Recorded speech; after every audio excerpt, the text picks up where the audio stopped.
ज्या ठिकाणी ही घटना घडली त्या ठिकाणी माझी थार गाडी गेली आहे असं देखील आरोप केले जातात.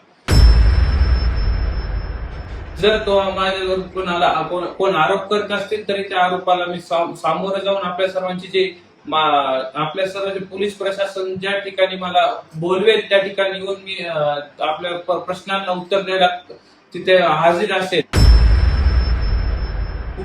काल परवा जी केस तालुक्यातील टाकळी व कदमवाडी या वस्तीलगत जी घटना घडली आहे ती अत्यंत दुर्दैवी अशी घटना आहे.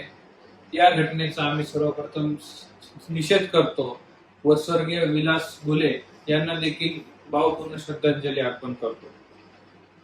ही त्यांची जी हत्या झाली आहे ही हत्या कशा पद्धतीने झाली याच्या पाठीमागे काय कारण आहे हे देखील पोलीस प्रशासनाने पाहिलं पाहिजे.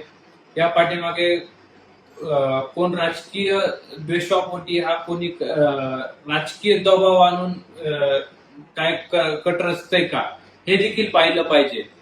या ठिकाणी या गुन्ह्यामध्ये माझं नाव यामध्ये घेतलं जातंय. हा खरोखरच यामध्ये माझं नाव येतंय का हे पोलीस प्रशासनाने पाहिलं आहे.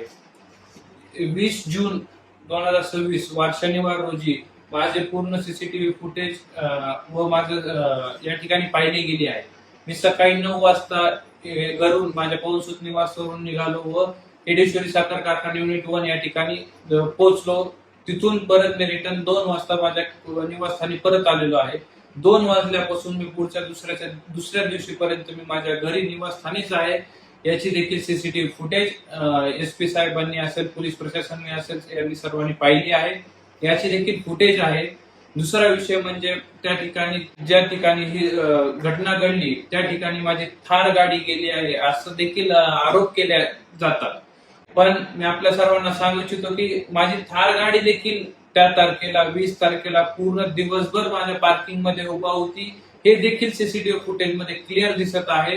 त्याच्यामुळे पोलीस प्रशासनाला देखील विनंती आहे जर कुठे तुम्हाला मला बोलवायचं असेल तर मी देखील त्या ठिकाणी यायला आपल्या सर्वांशी संवाद साधायला मी त्या ठिकाणी उपस्थित राहू शकतो. जर तो माझ्यावर कोण आरोप करत असतील तरी त्या आरोपाला मी सामोरं जाऊन आपल्या सर्वांची जे आपल्या सर्वांचे पोलीस प्रशासन ज्या ठिकाणी मला बोलवेल त्या ठिकाणी येऊन मी आपल्या प्रश्नांना उत्तर द्यायला तिथे हाजीर असेल. कुठल्या तरी राजकीय द्वेषापोटी माझं नाव यामध्ये घेतलं जातंय का हे देखील बघितलं पाहिजे.